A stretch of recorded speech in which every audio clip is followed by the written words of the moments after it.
Hello everyone, Phoenix Knight here. Welcome to the channel, and welcome to a new playthrough on the channel. We're continuing our RPG tour this month by starting another freeform adventure in Call of Cthulhu from Chaosium.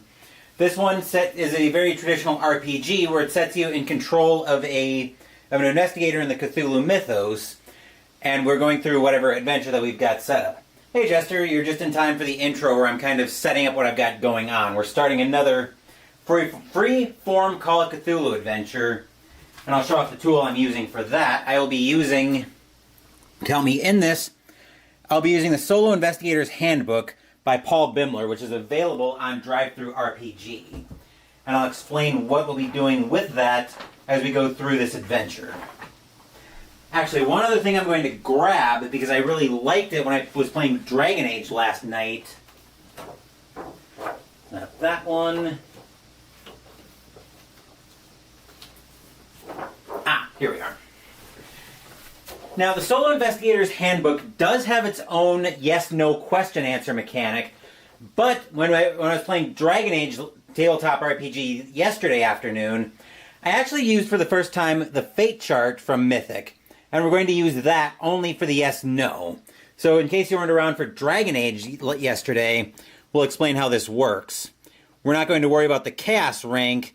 We may do something with that I'm not sure how we're going to adjust the chaos rank to compensate with Call of Cthulhu, but essentially what's going to happen is we'll form a yes-no question, then we can adjust it depending on the odds.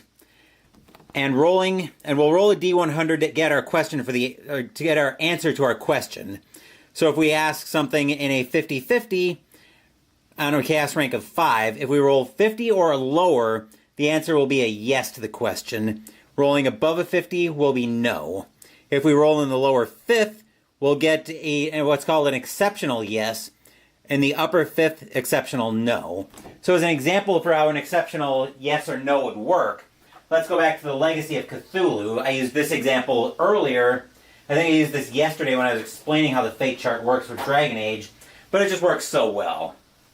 So let's say we come across a car where the keys are available. The keys are in the car. We go into the car to see if it starts.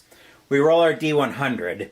If we roll and we determine that it's a 50-50 shot that the car will start. If we roll at 50 or below, then yes, the car starts. Roll above that, a no.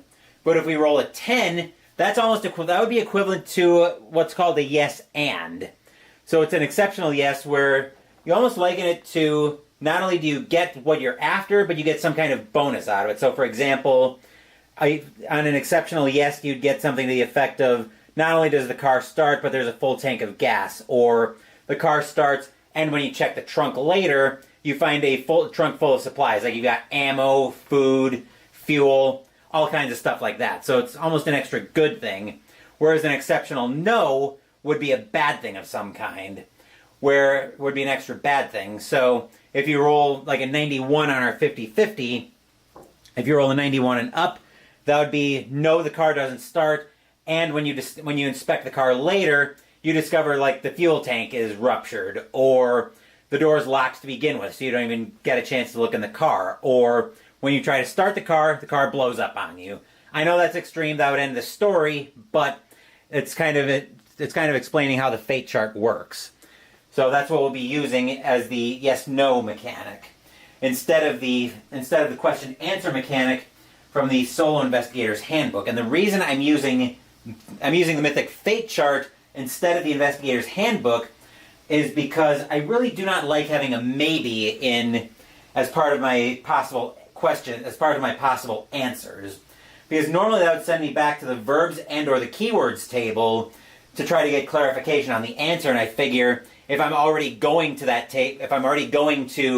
the verbs table to get more information anyway, then I'd rather be going there when I already have the answer to my question than to try to figure out, okay, here's what that means. So hopefully that ramble all kind of made sense. But since we don't have a... Now, I'm going to tip my hand a little bit on what I originally had in mind. So I was originally going to do a pre-written scenario from Call of Cthulhu, because I do have quite a few of those available to me. But I was looking at the scenario I was planning to do, And I was a little bit worried that that was going to end up being too on rails for using the Solo Investigator's Handbook to interact with that. So instead, we're going to just skip the we're going to skip the pre-written scenario and start another freeform scenario. So we should probably meet our investigator for this one, I would think. I don't generally bother fleshing out these investigators in Call of Cthulhu because I'm just going through them so quickly. But we'll meet this investigator. We've got Herman Lake, who's a private investigator. This guy really is a little bit on the smaller side, but he's tough as nails, and he kind of has to be as a private investigator. He's got a strength of 70, constitution of 80, size of 60, so again, that explains his small size. Dexterity of 40. He was never the most talented in like sports and anything like that. Appearance and intelligence are both 50. Appearance means he's kind of a little bit forgettable. Intelligence, he tends to come from the school of hard knocks. Power and education are both, actually I think education more represents the school of hard knocks. Whereas intelligence is like your book learning. Pretty decent stats though. He's got 60 sanity, which is your starting power. Magic points is equal to a 50 power to start with. Then we've got luck, which we rolled 3d6 and multiplied by 5 for, so we got 65. And then there's his various skills, his skill profile. I do have 5 dials over here. Actually, let me grab a pencil for this because I'm actually probably going to want a pencil. So be right back.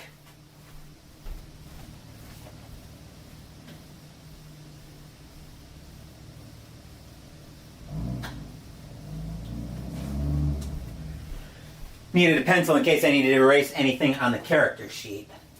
So, where was I? Oh yes, the different dials that we've got. So we've got an island life dial that you'd probably see with Magic the Gathering or other games like that. The 60 represents his sanity, so if we have to make a sanity check, we'll be adjusting this to adjust the sanity.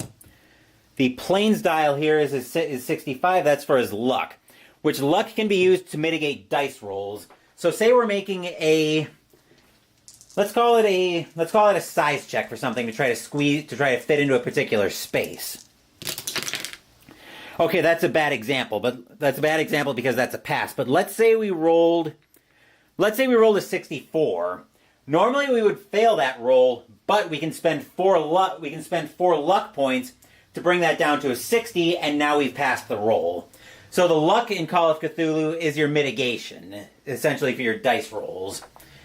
Then we've got our forest dial here, which we're using that as his hit points. And a regular character dial from Marvel Champions is set on 12. That's his starting magic points. And then we've got this dial, which is one of the villain dials from Marvel Champions.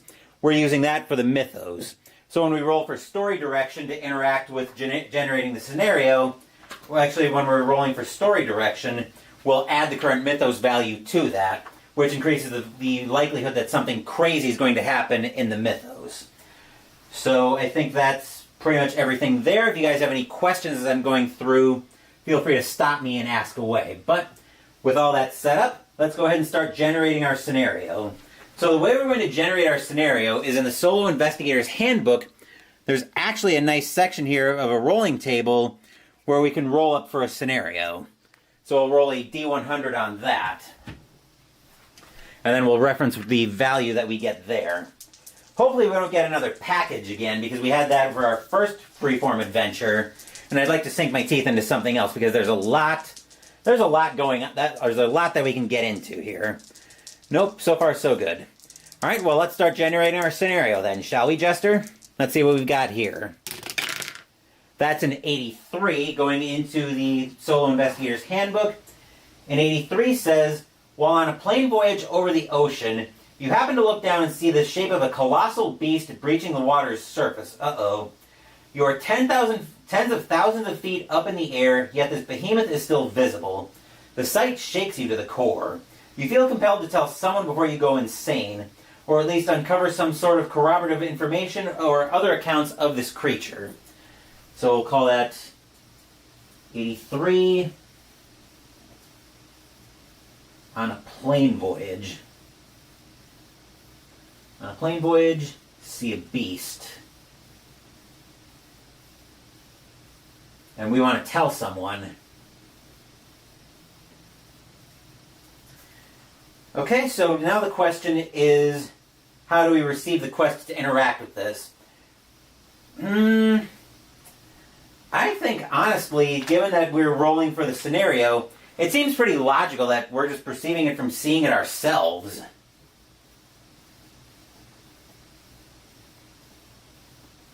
So now we need to figure out what we're doing on a plane voyage over the ocean. And being a private investigator... Let's see, what's his credit rating's at 20, so... This is a tough one.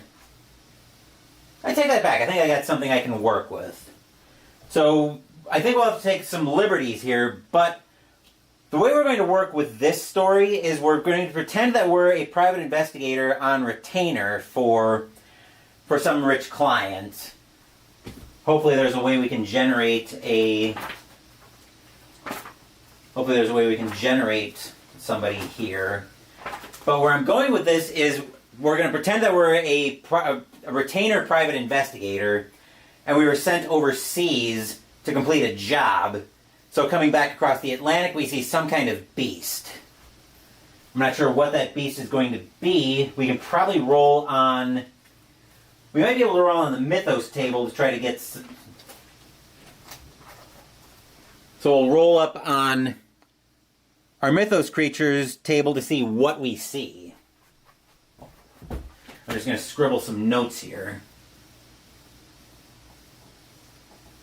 Retainer PI.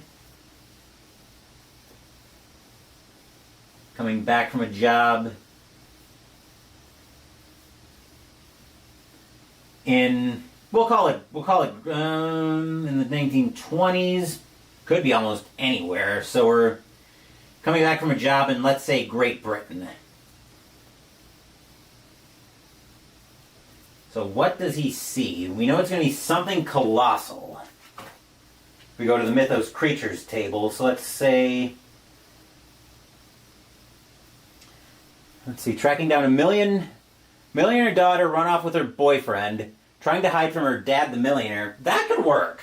Actually, I kind of like that story. So retainer PI for a millionaire.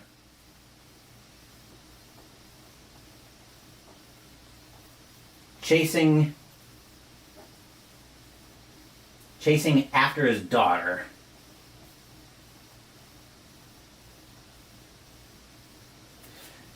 So I already kind of want to make a roll on the verbs table to maybe see if we can figure out... Actually, do I want the verbs, or do I want to go to the Solo Adventurer's Toolkit, which is another tool on Drive-Thru RPG? I think I want the Solo Investigator's Toolkit, because I want to try it... Not the Solo Investigator's Toolkit, the Solo Adventurer's Toolkit, because I want to roll up some keywords, see if I can figure out, okay, why is this investigator, or is this millionaire's daughter trying to hide? So bear with me while I switch my tools out here. Where is the keywords table in here? I know I've got this thing tabbed for it. This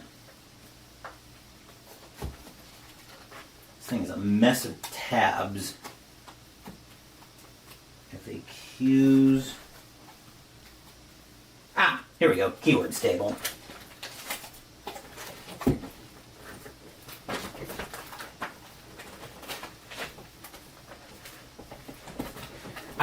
One of the things I'm going to do as I continue this RPG tour is I'm going to print off both the keywords table and the verbs table from these two tools, so I can have them at my fingertips rather than having to fish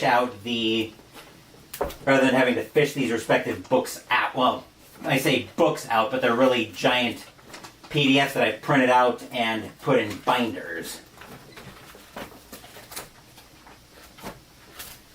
So the way we're going to roll on the keywords table is we're going to roll a D8 and a D percentile.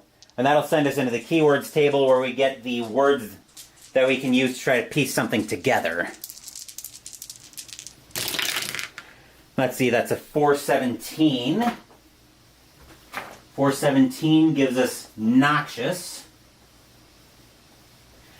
That could be something more related to the beast, I think, actually. But let's see. Noxious. 133. Hairpin. Hairpin could work with the daughter, potentially. And 160. 160 heart.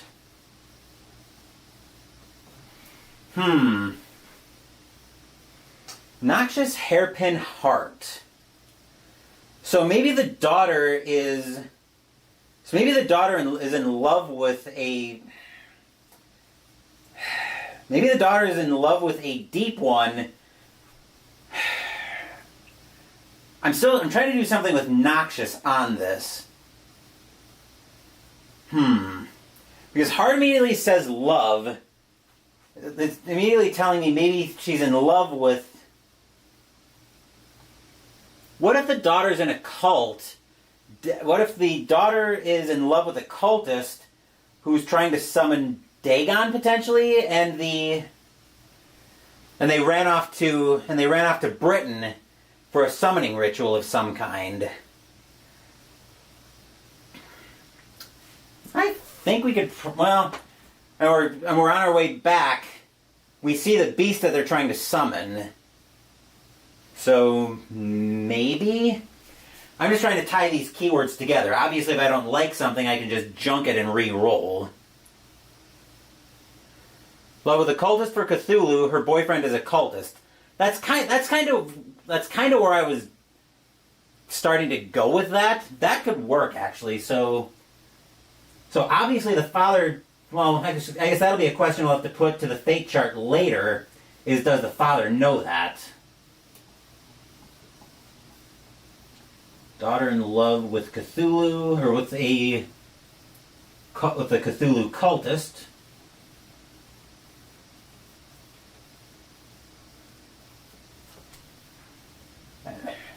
Yeah, that could probably work, and that's the intro.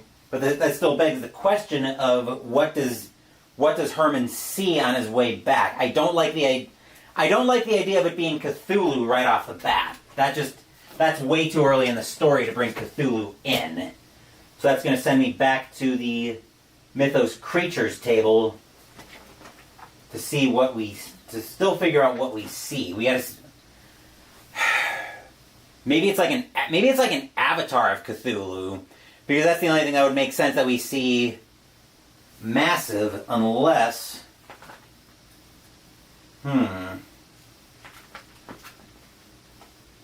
Maybe it's a form. Well, I was going to say formless spawn. That could work.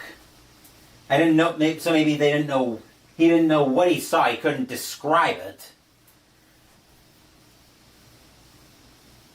Saw a formless spawn over the Atlantic. Okay, I think that's probably... A massive volcano spewing noxious gas. That would probably explain the formless spawn then. So I think we can work with that. So let me put the stream into do not disturb, into be right back. I'll be around to interact with chat, but I do want to get this introductory entry typed up. So bear with me while I get this typed up. And thanks for the help with brainstorming this, Jester. And I kind of like these. I kind of like some of these roleplay streams where we can kick ideas off of each other and brainstorm what we want to do. So this is Herman's journal entry. So.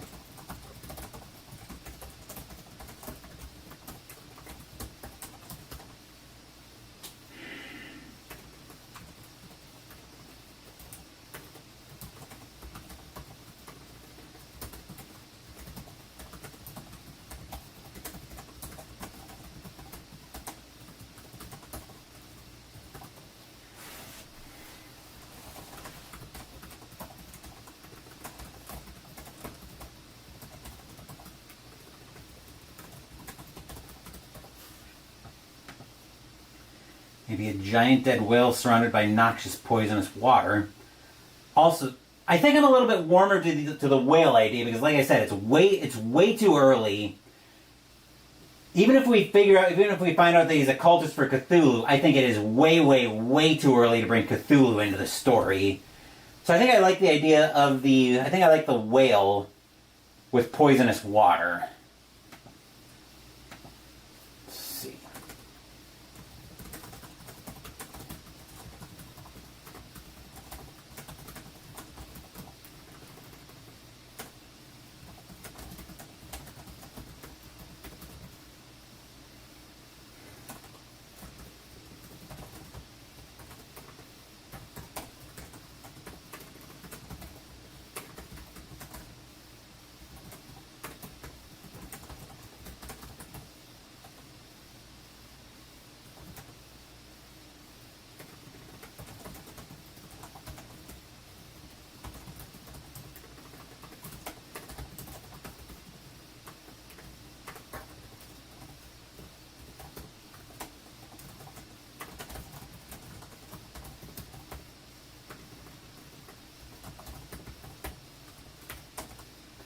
I'm sure Ruff could give us like a port town or something if we're over in Cthulhu. All good, take your time, Jester. I'm still working on this entry.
Let's see.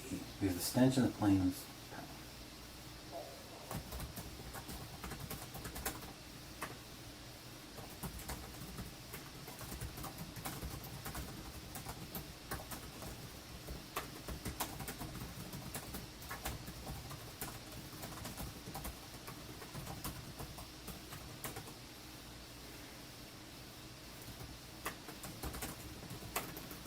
I'm just about done with this first entry, Jester. Good to see you're back.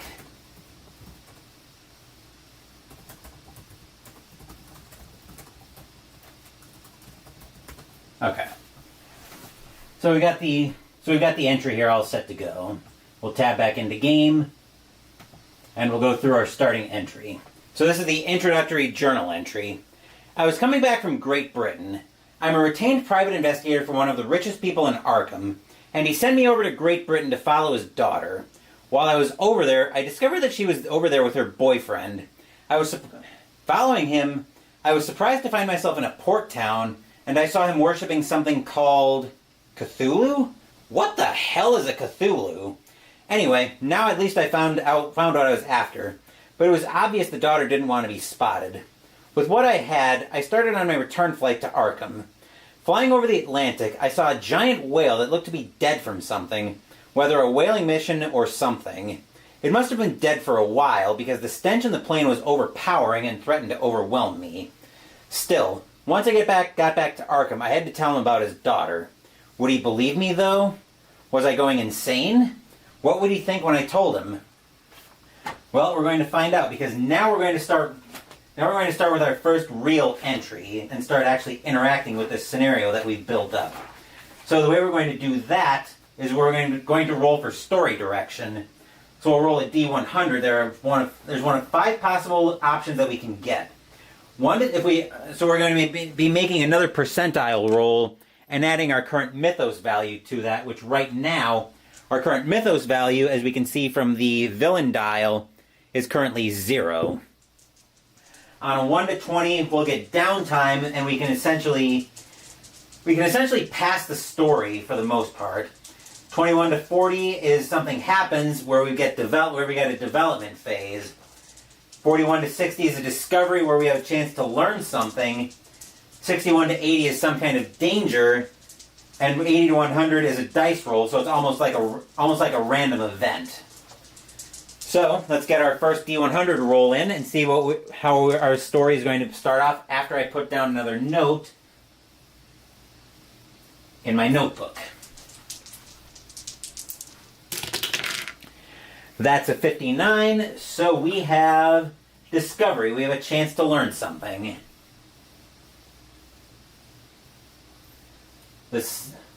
Okay, let's see what we have a chance to learn here and how I want to interact with this. That's a 64. So our memory is sparked regarding something we heard regarding an aspect of this case some time ago. So memory sparked. Okay, so maybe we haven't. So let's say we haven't. So we probably haven't landed in Arkham just yet. Actually, did we establish that we have landed in Arkham? We have landed in Arkham. So maybe we're taking a walk down by. So let's say we're taking a walk down by. I'm trying to think by Rivertown maybe, and a fishy smell brings us back to something. So a fishy smell, actually, yeah. Fishy smell in Rivertown sparks our memory. But let's see what we are going to have to roll on that. All right, that's 1 to 50 is a history roll. 51 to 100 is intelligence. So we're going to have to try to learn something from history, which is not that good. His history, he's got a... Oh no, he did put some points into that, so he's got a 20 in that. So history... So he's trying to have his memory sparked with something. That's a 94, so... Maybe the smell maybe reminded him of something, but he didn't get anything from that. Smell sparked something, but he couldn't place it. Smell sparked something,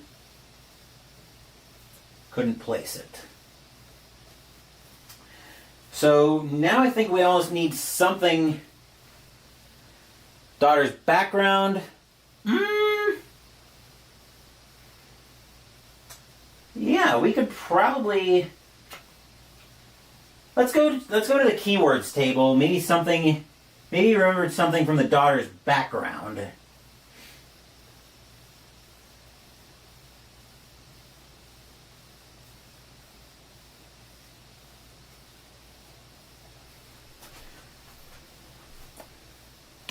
Where the daughter's hiding, or maybe why he's...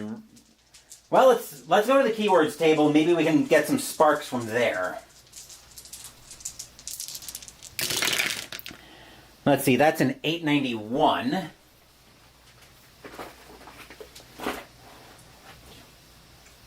Which is actually going to be a... Oh, I've been doing this wrong, so it looks like 8 should be in the zeros. That's a little confusing on how this works. So maybe we take the D8 minus 1.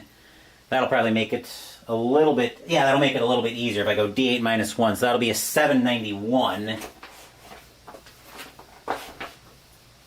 Let's see, valuable.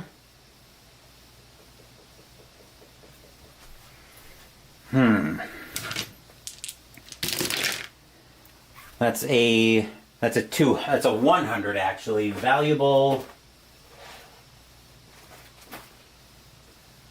message.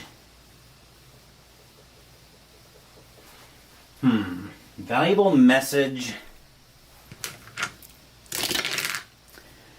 That's another 200. I don't need message again. 459. 459 enshrine.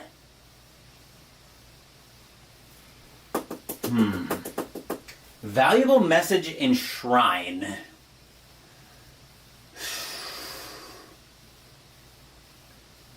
Maybe his daughter's running away from. Valuable message enshrine. I don't think was going to tell us much about where the daughter's hiding. Maybe why she's running from her dad. Valuable message enshrine, though.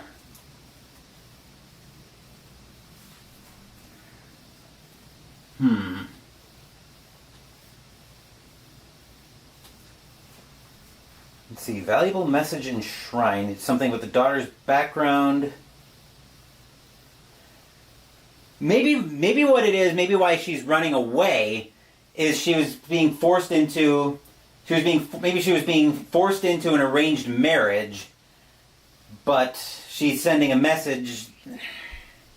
I was going to say maybe sending a message that she's her own woman at this point, rebelling from. Maybe she's rebelling against the arranged marriage. So I guess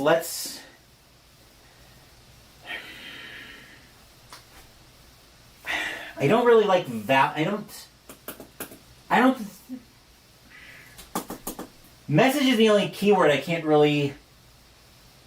Because there is an adjacent shrine. Maybe it brainwashed her. Maybe it brainwashed her to run away, and that's why. And then we need to break the spell. So she saw something on a shrine, maybe outside of town, maybe outside of Arkham, and fell under the spell of her boyfriend and ran away from that, and ran away from her dad with her boyfriend. And that may have been something that he would have told. That's probably something he would have told us in the backstory when he was enlisting us to investigate. Saw a message on shrine outside town. Ran away with Cthulhu cultist. With Cthulhu cultist boyfriend. That could be a thing. So now I think we need to we need to see if we can find some of her friends. So I guess that's a question that we want to put to Mythic. Is we're still on I think we're just going to leave this on a chaos rank of 5. But the question I want to put to Mythic right now is, would the father have known any of her friends? And I'm going to call that. Let's call that I'm going to call that a 50-50 because I don't know how close the daughter and her dad were before seeing that message. So would the father know her friends?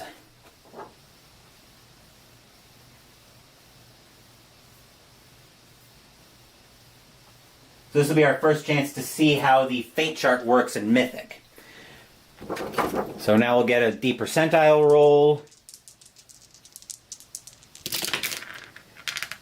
That's a 19, which isn't good enough for an extreme, for an exceptional yes, but it is enough for a yes. So the father actually did tell us about a few of her friends that like to hang out a few fishermen that she liked to hang out with.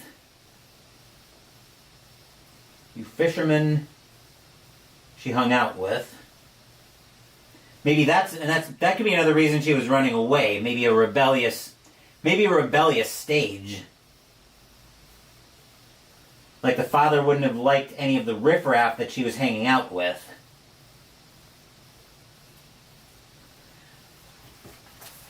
And then she saw the cult, and then she saw the shrine out there. She saw the shrine of the message, and was instantly taken in, brainwashed, and ran away. So that probably at least explains why the daughter ran away. But, so I'm just making some notes here. Okay, so we don't necessarily have anything happening there. So let's say we probably spend... So it's maybe like an hour for a quiet walk there. So it's about an hour, which seems like it's a good time for another journal entry. So once again, I'll put the stream into be right back while I write this next entry.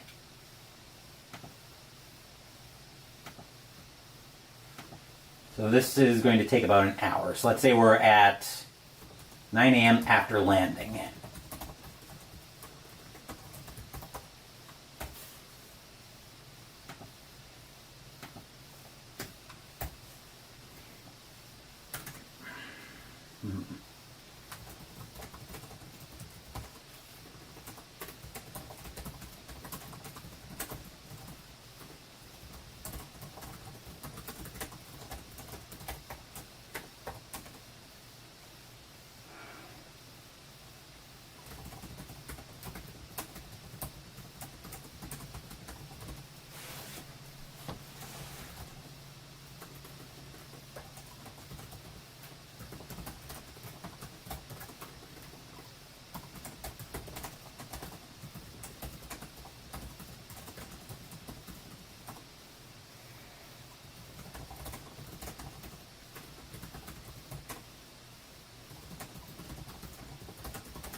Okay, so let's try this entry on for size. Still kind of fleshing out some of the early stages of the story. Let's tab back in here. I went for a walk in Rivertown as I'd been sitting on the plane for way too long. The fishy smell in Rivertown reminded me of something. I couldn't place it initially, but as the smell got stronger, I remembered something about the fisherman his daughter would hang out with. He knew her friends but didn't like them. Apparently, according to him, she saw some strange shrine outside town and immediately ran away with one of the cultists. Was it a spell she was under from that shrine? I doubted he would believe me, but at least it was something to go on. So that whole thing took about an hour all told. So let's go for our third entry. And since we didn't add anything to the mythos, no need to worry about making any kind of roll there. No need to worry about adding anything to the roll.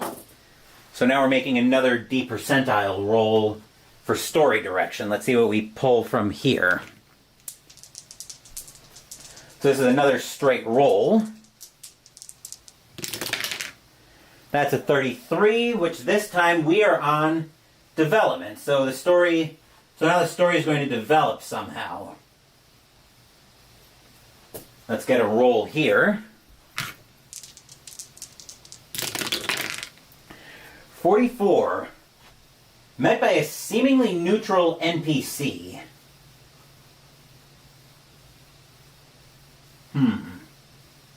So we don't know.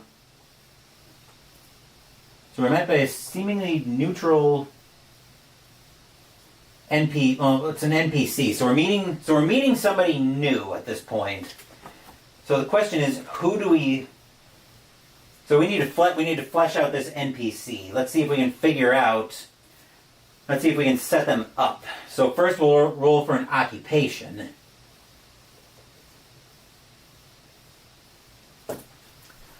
So we've got details for all of this in rolling up NPCs. I'm not worrying about character.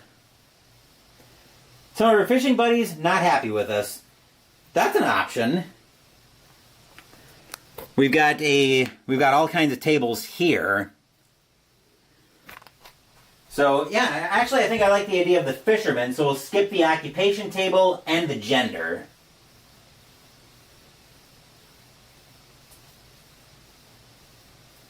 But I think I do want at least one keyword here so we can figure out a little bit about. I do want at least one keyword here. Because remember, Jester, the thing is seemingly neutral. They could be aiding us as well. Maybe they see something's different about her. So maybe they see something's different about her from what they used to like, and they want to help us. But let's see if the keyword gives us any ideas. 84, monomaniacal. Okay, so that doesn't seem very likely. So that doesn't seem like they're going to be very friendly. Maniacal. Okay. I think we can work with this. So let's see what kind of. So they're talking. So we go deeper into Rivertown, finding one of her friends that the millionaire told us that we could talk to. So how does the interaction go?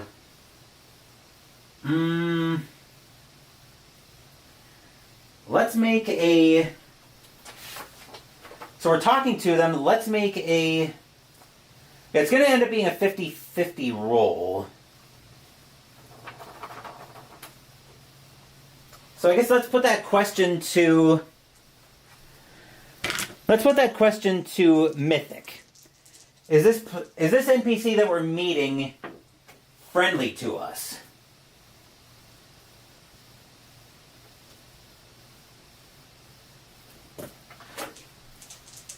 And we're going to roll on the fate chart for a 50-50. 88, so definitely not friendly. Which means if we're going to try to get information out of them, we're probably going to need some kind of more difficult roll on that. So let's make a. So it's obvious. So we walk in and they're not friendly to us. So let's make a. Let's try our hands at a hard fast talk roll to see if we can get over his objection to helping us. So what we're going to do on a fast talk roll is we're going to roll the D percentile for a skill check, but because I'm making this a hard roll, then we're going to have to roll a 25 and under to be successful on that. That's the hard roll, whereas if we were making an extreme roll,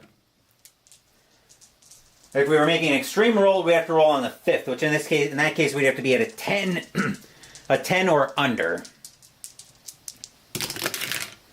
Which that's a 92. So yeah, that's going to be a terrible roll, so we fail that. I don't want to spend. I could spend 40 something. Actually, that would be. Get that down to a 50. I'd have to spend 42 luck. So he tells us to get lost. Tells us to get lost. So I guess now let's make a psychology roll to see if he's hiding something. Maybe we go further down the thread. Not necessarily with him, but maybe to some of his other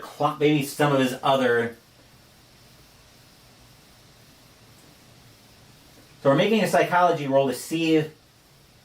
So the hard fast talk, persuade him to help. Psychology would be to see if we can see anything.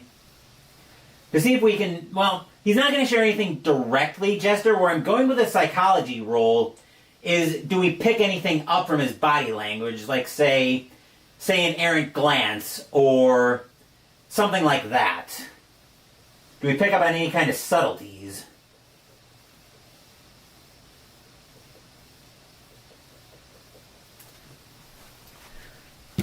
So that'll be a so that's a psychology roll, which his psychology is a 60. That's a 31. So that's a 31. So it's not quite a... We could theoretically spend 1 luck to make it a hard success. Which... I think in order to move the story forward, I am going to spend 1 luck.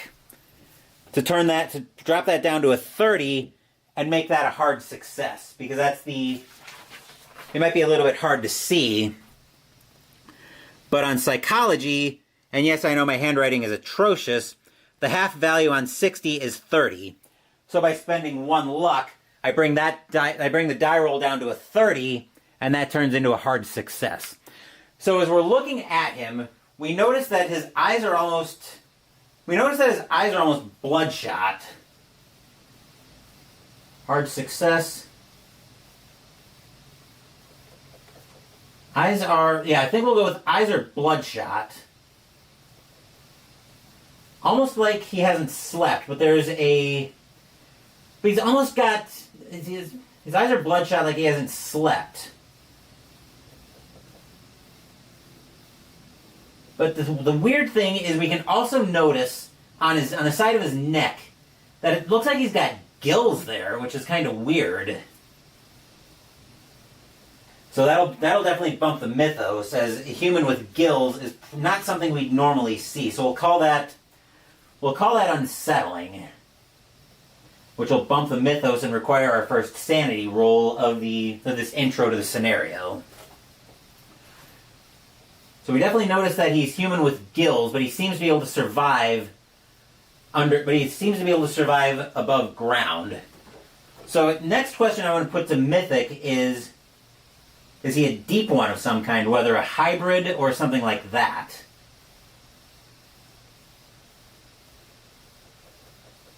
And given that we're seeing gills and some other bloodshot signs, I'm going to modify that up to a... We're going to take the odds and make that a somewhat likely. So a somewhat likely means a 65 and under will be a yes. So maybe he's like a deep one. Maybe he's a deep one hybrid on a regular yes. Still human, but I still can't explain the gills on that one. We'll think of something though, I'm sure. So anyway, we're making this a somewhat likely once I make my notes.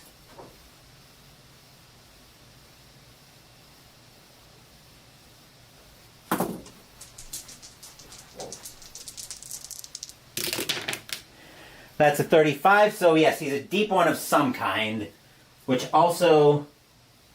That's not enough, again, that's not enough to be an exceptional yes, but it is enough that he's definitely under the deep one's influence, aka the Innsmouth curse. Actually, he wouldn't know about the Innsmouth curse. So he's a deep one of some kind, which probably explains the gills. Now, would he... Actually, that could have been something from the intelligence roll that we rolled earlier. So the question now is... So the next question I want to put in is, do we jog our memory to learn that she is a... Actually, do we remember that she's under the curse? Let's roll an intelligence roll to see if we can remember that. From our investigation, actually, yeah, that'll be from our investigation in Britain. And we'll actually have names for some of these characters later.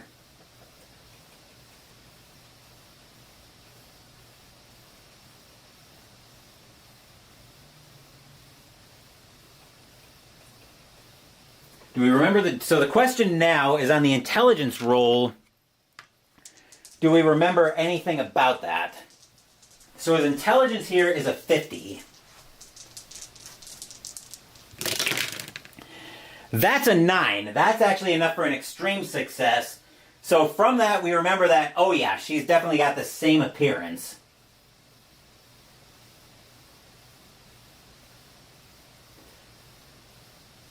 So yeah, so now we know that that they are all under the same curse. So it seems like the next logical thing to do is either to go talk to the father or go check out this shrine. But I think for now, while I think that over, we're going to go ahead and write up our next entry. So this will be, we'll call this another 2 hours as we were discovering all of this. So now he's going to make a beeline out of Rivertown.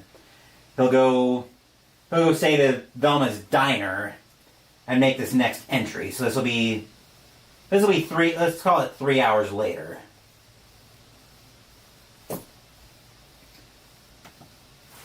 Once again, we'll go into Be Right Back while I write this next entry up. So this is noon, same day.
We'll make the sanity roll when we come back from the unsettling seeing a human with gills.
Okay. So this entry will end at noon. So we'll be at about, that's the screen I want, so we'll be about 3 hours later, let's say. My walk into Rivertown saw me run into one of her friends. They likely knew me, but I didn't expect them to be friendly. I tried to fast talk him, but he just told me to get lost. Still, in conversation with him, I observed his eyes being bloodshot, and it looked like he had gills. How a human had gills, I had no idea. The idea was pretty unsettling to me, but this is Arkham. I couldn't explain it, but I knew I wasn't going to learn anything else in Rivertown for now. Despite that, I remembered his daughter having gills and the same bloodshot eyes as well. Still, it was getting late in the morning, so I decided a bite was in order. At Velma's diner, the meatloaf was good, and with my hunger satisfied for the time being, now I could plot my next move. Anyway, we need to tie up some loose ends here, so because of the unsettling, The Mythos now goes up to 1, so we'll be adding that to our story directions roll. But more importantly, we need to make a sanity roll to see if we lose any sanity from that. Our sanity right now is a 60, and I need to double check how much sanity I would lose. Where is that in here? Ah, here we are. So sanity roll coming up. That's a 99, so we very much make a mess of that. We'll lose 1d4 minus 2 sanity. Which 4 minus 2 is 2 sanity. We fail that miserably. Which will bring his sanity down. Other down, Phoenix. To 58 sanity. Okay, we'll make at least one more, and I think we'll go for at least one more scene tonight, and then we'll call it a night. So this is actually entry 5 that we're making. So now we actually have something to add to our roll. We have a 1 that we're adding to our mythos, or story direction roll.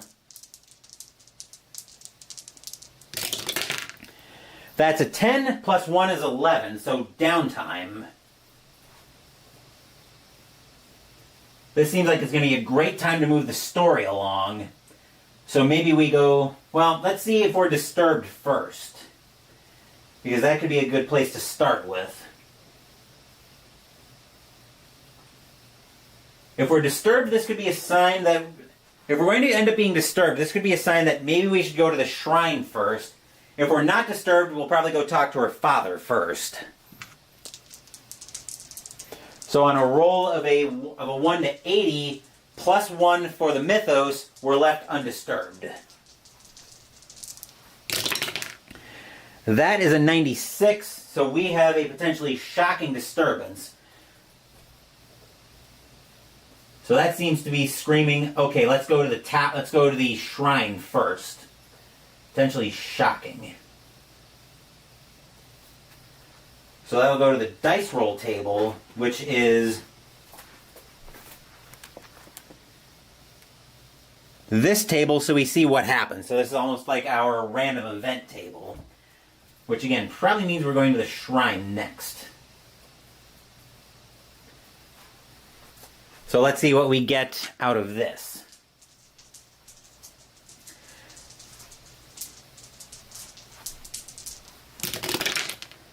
That's a 22, so we hear something.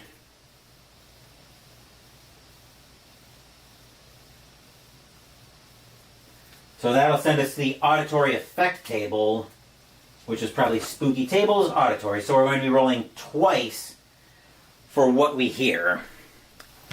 So once is what we hear. The first roll is for what we hear. Location is where. I've got kind of an idea in mind with this, but let's see what we roll on the auditory effects on this auditory effects table. 81 is slippery slopping. That could very easily work, but I want to see where.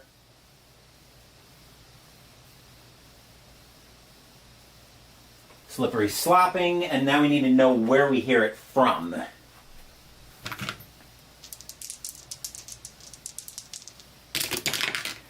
That's a 93. Slippery slopping from within an object.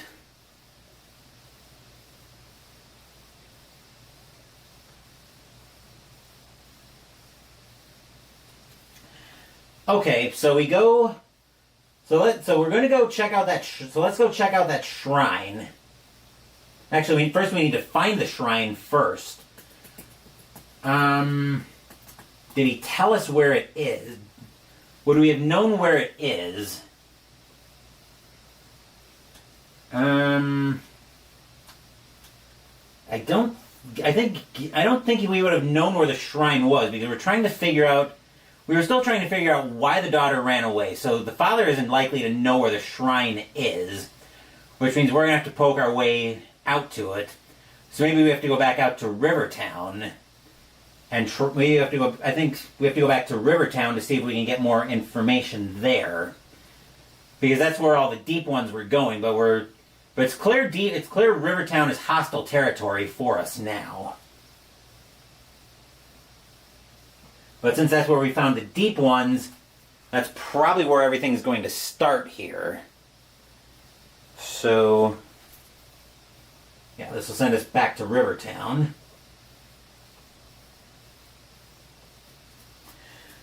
So I guess the question now is, are we able to find somebody else to talk to out in Rivertown? And we're going to call that, I'm going to call that,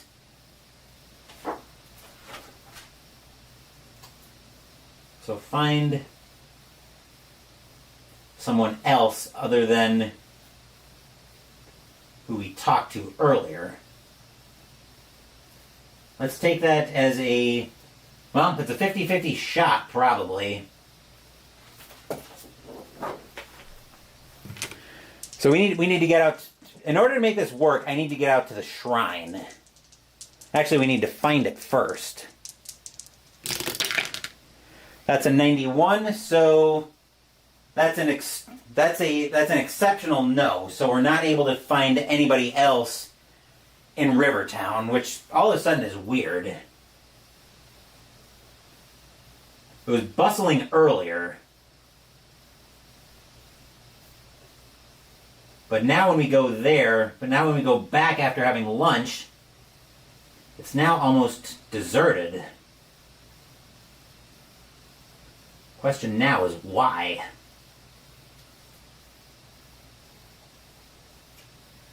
And I think it's going to send me to the keywords table to see if I can get some kind of explanation on why Rivertown is now deserted. So let's see what we roll on the keywords table. Let's see, that's going to be a 604 since we're taking the D8 minus 1. 604 candidate. This is a story about deep ones, not an election. Although,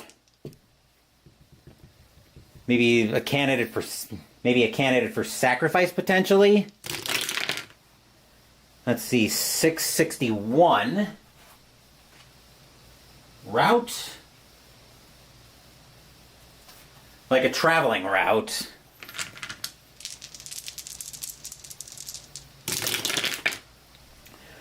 $131. Savior. Candidate route savior.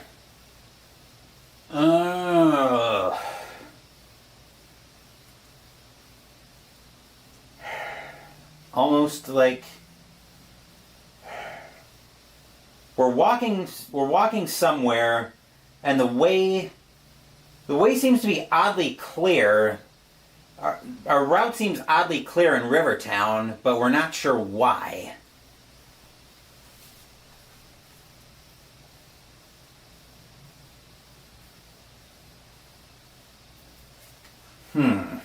Candidate route savior. Yeah, we can probably. So it's, yeah, I think it's almost like the way is clear, and so let's roll a. So it's very deserted. Let's see what I want to roll here. I want to roll a. I don't think I have the skill for it.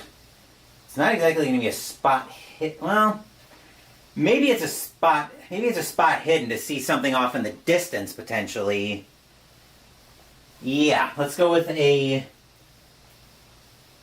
spot hidden roll. With the horizon, with all the ships on the horizon. Maybe we see if we see anything. His spot hidden here is a 60.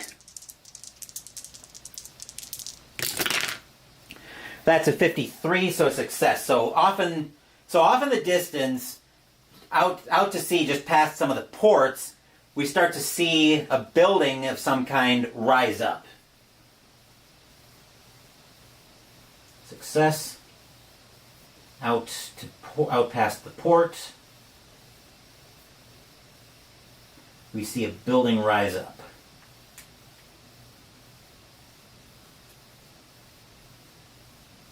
And we see strange writing on this wall. We see strange writing on this building.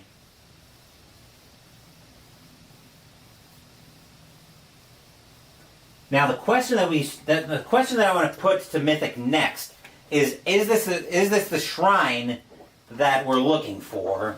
And I think with everything seeming to fit together,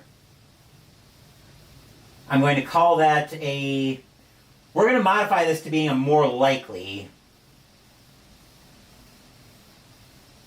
So is this the shrine we're looking for? So we're going to modify this on the...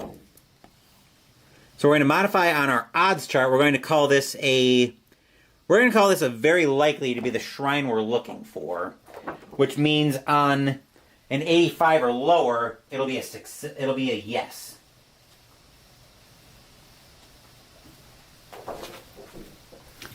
So let's get our D100.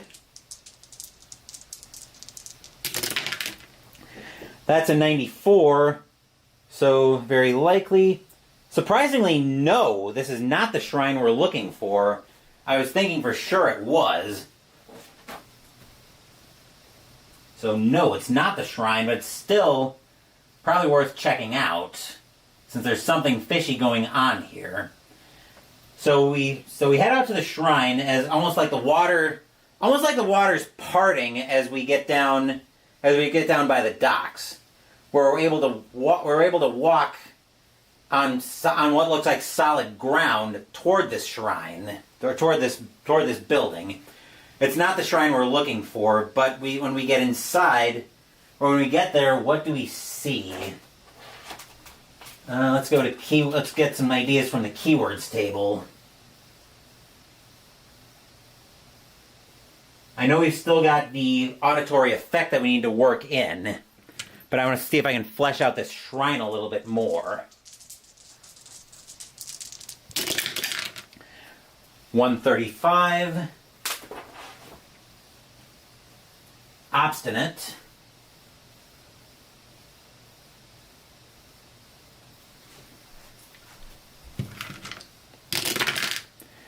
Let's see, what is that? 196. Stale air.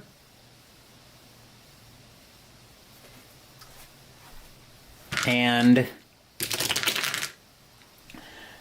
that is a 30. So obstinate, stale air, and location. So as we walk into this building that's suddenly risen up from the sea, we're immediately assaulted by stale air.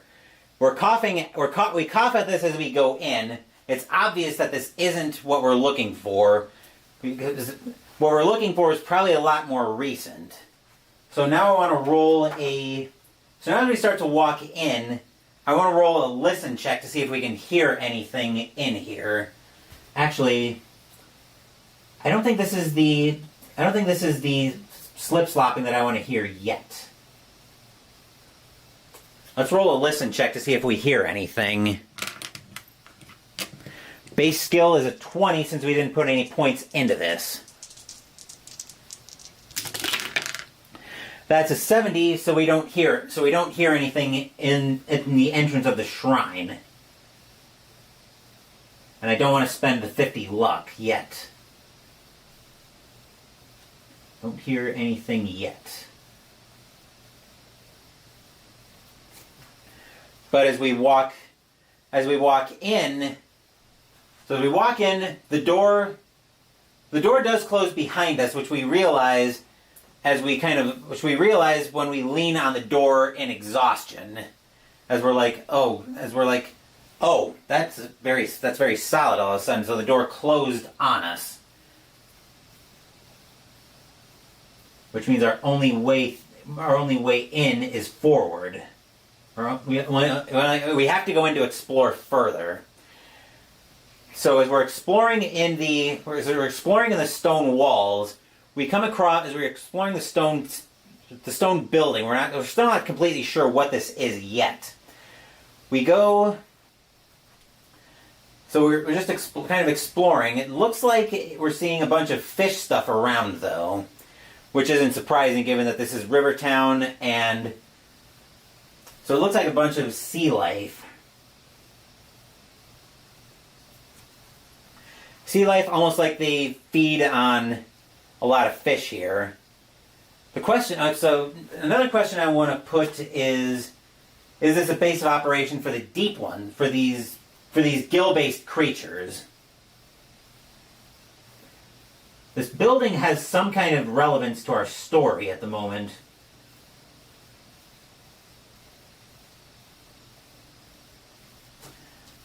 And that's going to be, let's make that a, let's call that, where did I put my mythic chart down? I just had it in my hand. Oh, here it is. So let's call that a likely, since it's obvious they were protecting something. So we'll call that a likely. That's a 49. Yes, this is kind of a base of operations of some kind for those gill people. In fact, as we walk around, we realize that there's a fair number of them around us, and they're not very friendly to us, as we saw from earlier. So I think we have to make a, and now we realize we're trapped here among hostile people, or among hostile beings.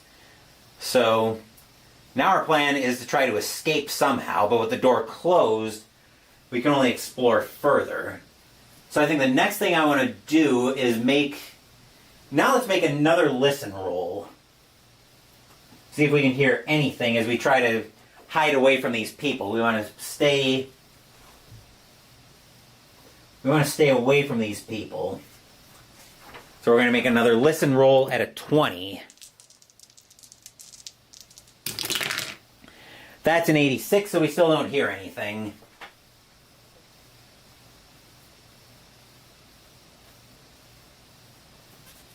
So as we continue moving into this building, we're still not completely sure what it is. We come into what looks like a wide open passage, a wide open room of some kind. Keywords will hopefully give us some idea of what this room is. Let's go back to the keywords table again to get some ideas. Oop.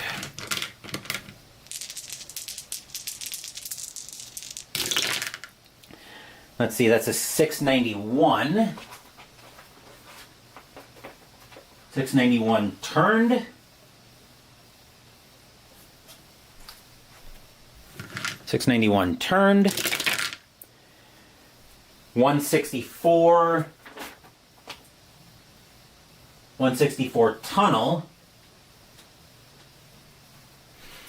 I think I know where I'm going with this idea already. 596.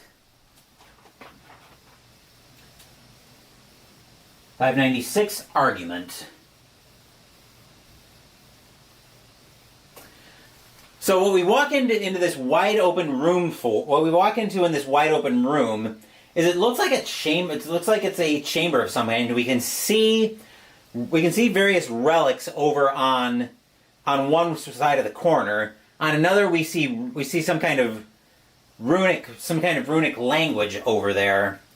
Maybe on our left side as we look in, looking toward the center of the room, there's almost like an altar up there or something. Over to our left, we see a tunnel, but we're not sure what that tunnel's for. Maybe that's where we hear the slip slopping. I think that's going to be where we hear the slip slopping from within that tunnel. So we hear something almost like a swimming of some kind, and we don't know what we're walking into. So on the table we can see somebody. We can see two beings in an argument, and I immediately want to try to hide away. So we're going to make a stealth roll to see if we can find somewhere to hide in this room. So let's make a stealth roll, which is a base of 20.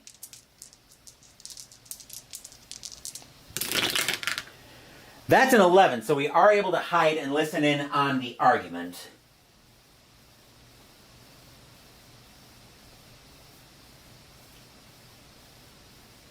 Let's see if we can figure out what they're arguing about.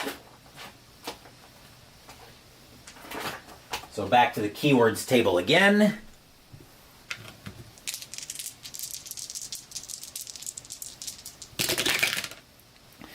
That's a 29. 29 map.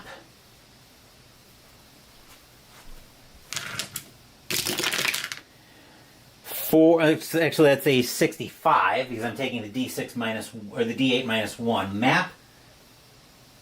Delusional.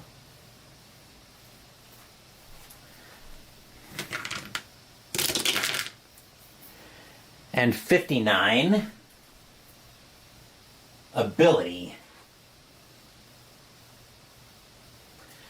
Okay, so map delusional ability. Maybe so we hear these gill people. Actually, yeah, we hear these gill people arguing over some kind of map. We don't know what the map is for yet. So delusional, I guess, is a question of. So this whole thing's been pretty unsettling. So I think I'm going to make my. What level do I want to make this as far as how kind of scary this is? Let's call this scary because we are surrounded by. Actually, it might even go to the level of petrifying because we're surrounded by these gill people, which will bump the mythos by 10. And we'll have to make a sanity roll on that. Our sanity right now is a 58. Which that's a 5, so that's a success on that, which means we lose 3 sanity. So that's a 55. That's down to 55 sanity. The question is the text, is the cult text that we're seeing on the wall doing anything to us? And to answer that, I think we're going to make a power roll.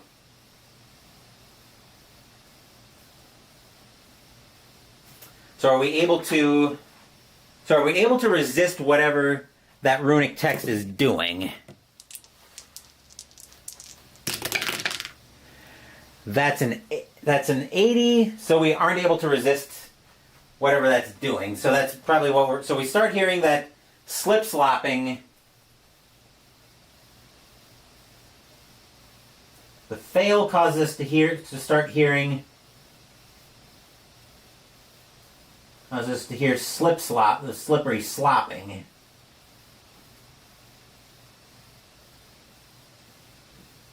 From the tunnel that we saw earlier. Alright, so next thing. So where do we want to go with this next? So that's causing us to hear that. Now do we start to head in that direction? That'll probably be another power roll. Actually, they've probably long since noticed us by now. So I'm going to make a stealth roll, but I'm going to give myself a penalty die on that. Because the runic text is doing something crazy to us right now. We don't know what it is yet. We're starting to head for that slip-slopping in the tunnel. But so because we're under the influence of that runic text, we're going to make this stealth roll with a penalty die.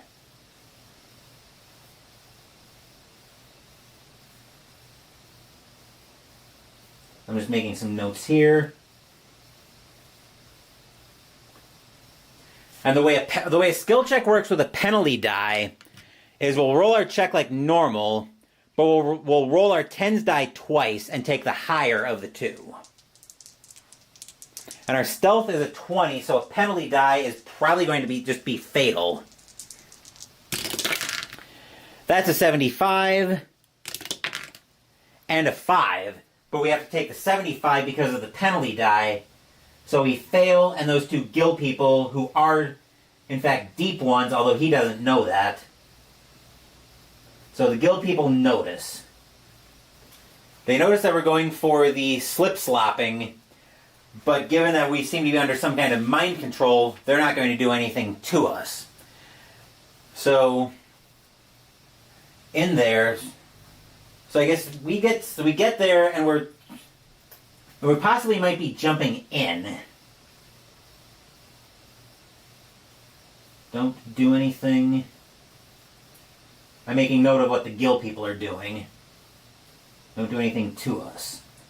So can we make another power roll to resist jumping in on that slip slopping? We're going to make a power roll at a 60, and similarly we're going to have a penalty die. That's a 99, so we're probably going to fail that.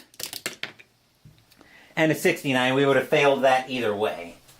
And I believe we don't fumble the roll, but we're not very good at that. So fail, which means we jump in. So now I want to ask about this tunnel. Does it lead to water of some kind? I'm going to call that let's call that a sure thing, that it's going to lead to water of some kind.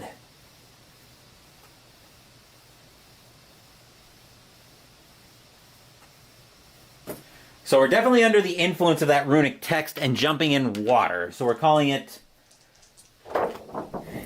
So this is where we're at. We're at the sure thing, which means a 90 or less is a yes.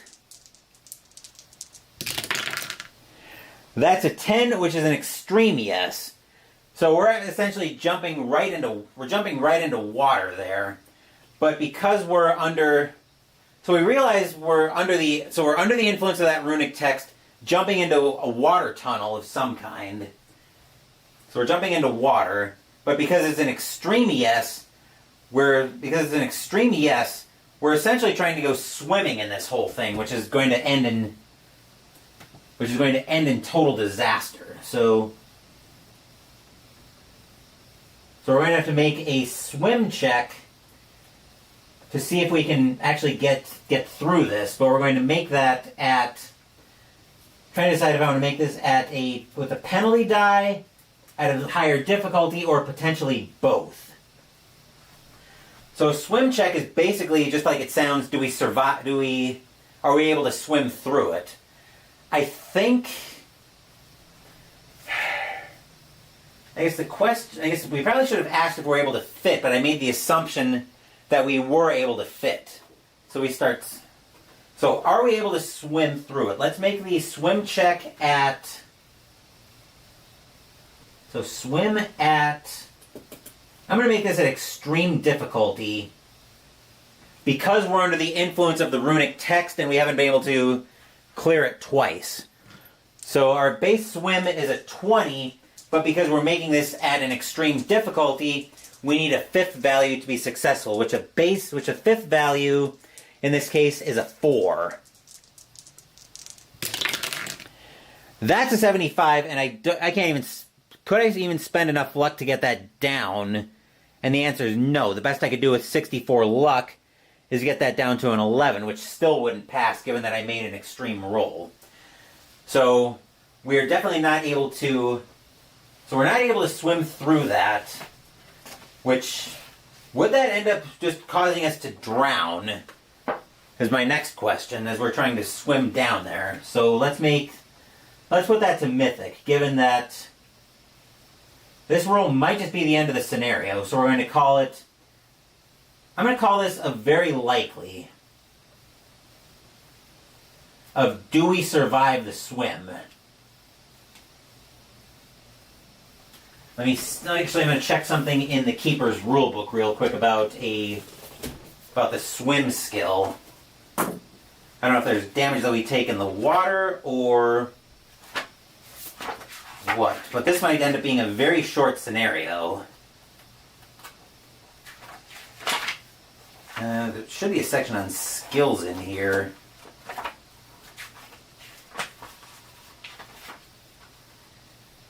Chases, not what I want. Skills, here we go, 56.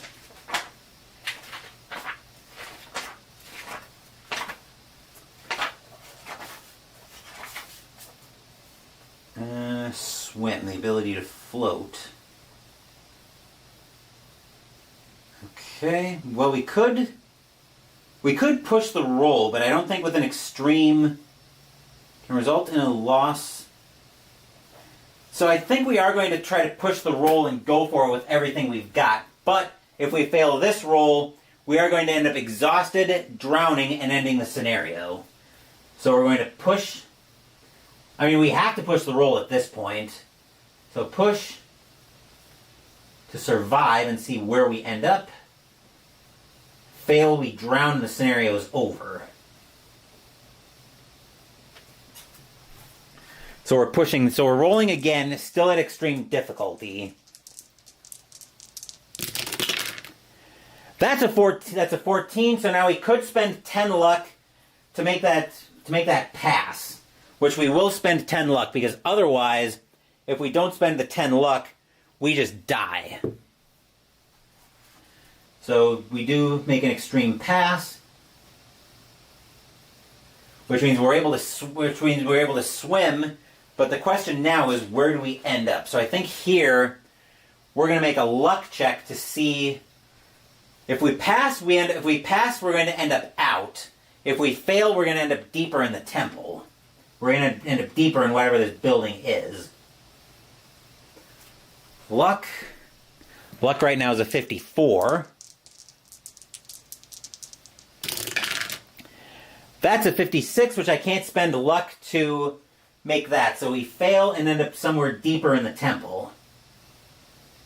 Fail, end up deeper in the building.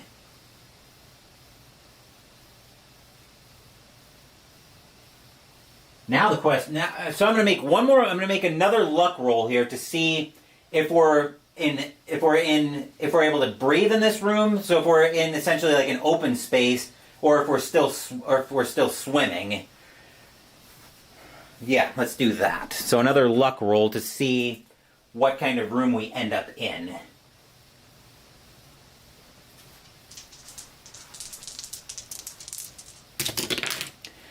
That's a 98, so it looks like there's at least some. Actually, that's a pretty high fail. So we're going to end up still. So we're going to end up still swimming in here.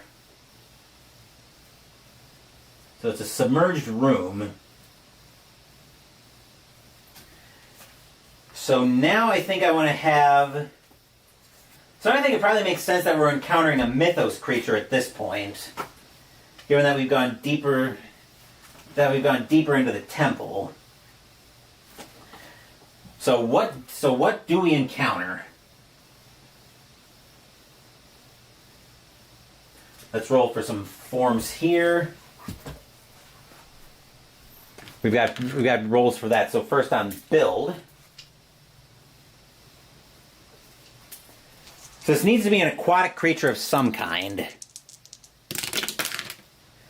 66 is going to be a build size 1 to 2. Then we need a form. 62 is solid.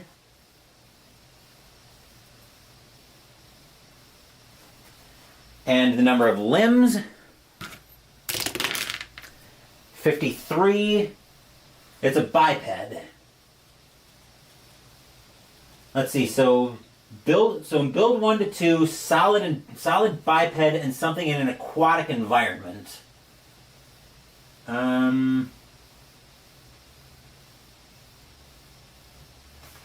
Let's see, underground caverns, legs. I don't know if I necessarily want to encounter a Shantak. Yeah, we could probably... Actually, maybe we do just... I think it's probably easiest if we just encounter a deep one here. I think that probably makes the most sense for where we're at in the story.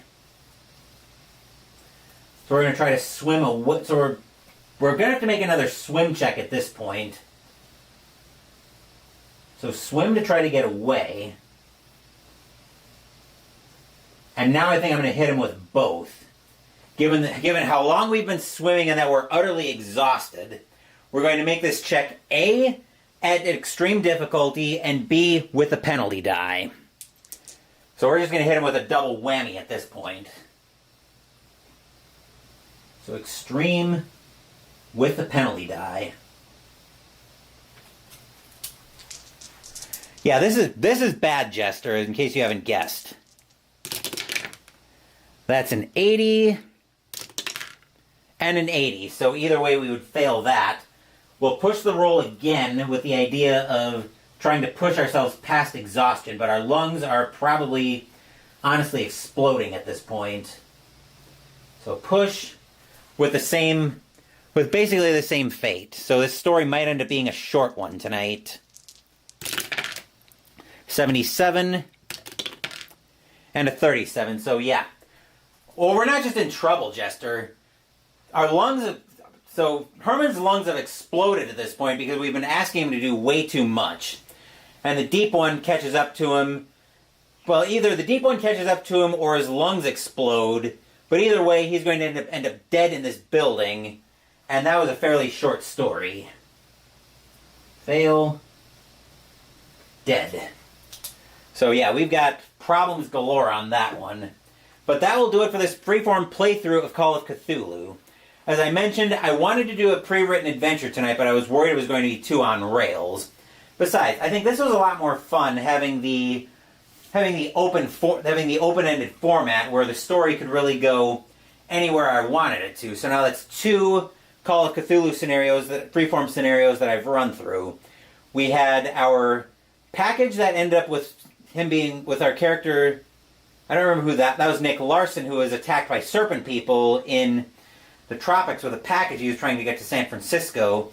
He ended up getting killed by the serpent people, and now Herman drowns investigating a millionaire client's daughter in Arkham. So yeah, this has been a lot of fun, and I'm definitely going to print out the keyword and verb tables for fleshing out additional RPG stories.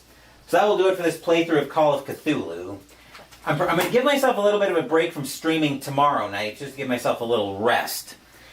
Wednesday we'll be back with playing the Cards of Cthulhu by DVG. Time to go watch the movie Underwater now. Is that the name of the movie you're watching, or something? Anyway, if you haven't seen it, I should. In my never-ending backlog, it seems like, of stuff I need to catch up on. I'll make a note of that. Underwater now. There are a lot of movies I haven't seen, but anyway, what we're up to the rest of the week. Wednesday we're playing the Cards of Cthulhu by DVG. I'm sure I'll be back to streaming on Thursday and Friday, haven't decided what yet. Saturday, Mystical Munchies will continue out of the unofficial Disney Parks cookbook, with the side pizza spring rolls. Sunday next week we're finishing up my Tack Up Wargaming list with the 10th and final game on the list as we play America Bomber, Evil Queen of the Skies by Compass Games. Thank you for watching the video. Please give the video a thumbs up and subscribe to the channel. Be sure to turn on notifications so you get my content. Be well, stay safe, take care of yourselves and your loved ones, and I'll be back with more videos in the future. Until then, take care, everyone.